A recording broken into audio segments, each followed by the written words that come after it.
Hi there, so today we're going to look at some neutralizations and titrations. So neutralization reactions happen when an acid reacts with an alkaline. The hydrogen ions will form the acid and combine with the hydroxide ions from the alkaline to produce water. So hydrogen being H+, hydroxide being OH-, they come together to form H2O, water. A neutralization reaction will happen when acids react with an alkaline.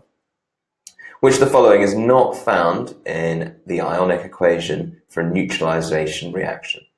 So hydroxide OH- is included, hydrogen ions H+ are included, H2O, water, is included, hydrogen gas is not.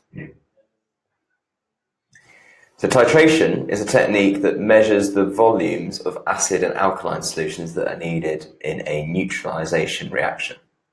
Now, if, for example, we are neutralizing an alkaline with an acid, titration could be used to calculate the concentration of the alkaline if we knew, number one, the concentration of the acid that we were adding, and also the volume of the alkaline.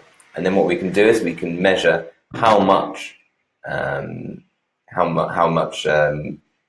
we need to do that neutralization, and that will tell us how strong it is. We can use different indicators for this. So what they'll do is they'll show when the end point of a titration happens, and by the end point in this occasion, what it means is the neutralization has happened. So there's a complete balance of acid and alkaline, and it's a neutral pH in there in the reaction. And what the indicators will do is they'll suddenly change color when the neutralization is complete. So either from acid to alkaline or alkaline to acid, there'll be a color change. Now, when you're choosing an indicator, the strength of the acid and alkaline must be considered. So if both the acid and the alkaline are strong, some suitable indicators might be methyl orange, which would turn from yellow in alkaline to red in acid, or phenolphthalein, which will go from pink in alkaline to colorless in acid. Indicators are used in titrations when they display a sudden change in color when they transition from alkaline to acid or acid to alkaline. If we were neutralizing an alkaline with an acid, titration could be used to calculate the concentration of the alkaline if we knew the concentration of the acid to be added.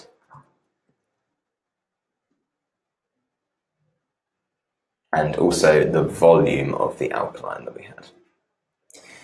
Now, all acids ionize, which means they become ions in an aqueous solution. The strength of an acid is determined by how much it ionizes in water. And the strength of an acid is different to the concentration of the acid. So it's not about how concentrated it is, but how much it ionizes, how much it becomes ions. So only partially ionizing water is what happens to weak acids. So they only partially become ions. Now that means that not all of the acid molecules break up into H+ ions. An example of that might be ethanoic acid, which is an ingredient in vinegar. So that will split up into H+ ions and CH3COO- ions, but not all of the ethanoic acid will split up into that. Some of it remain as just ethanoic acid. Now, most acids you've come across will be weak acids. Now, strong acids will fully ionize in water. So that means every single acid molecule will, once they're added to water, will split up into ions. So an example would be hydrochloric acid. So that all of hydrochloric acid, when you put it in water, splits up into H+ ions and Cl- ions. Some other examples of some strong acids would be sulfuric acid and nitric acid. Now, remember, weak acids only partially ionize in water, meaning that not all the acid molecules break up to form H+ ions. And strong acids fully ionize in water, meaning that all of the acid molecules break up to form H plus ions. Now, what ions are formed when acids ionize? So OH2 minus is not something that's formed.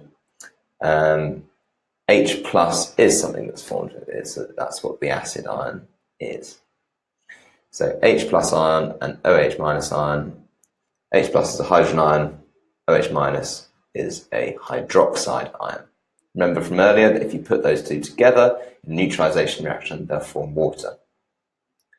Which point of neutralization reaction do titration indicators help us to see?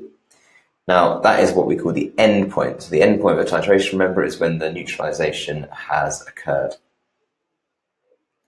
Remember, H plus and OH minus ions react together to form water in neutralization reactions. Which of the following is a stronger acid? So hydrochloric acid will be stronger than citric acid. Remember, that's because citric acid only partially ionizes in water, whereas hydrochloric acid completely ionizes in water. The same with sulfuric acid is stronger than methanoic acid for the same reason. And nitric acid is stronger than ethanoic acid, again, because it is fully ionizes in water. In neutralization reactions, when an acid reacts with an alkaline, remember it will form a salt and water.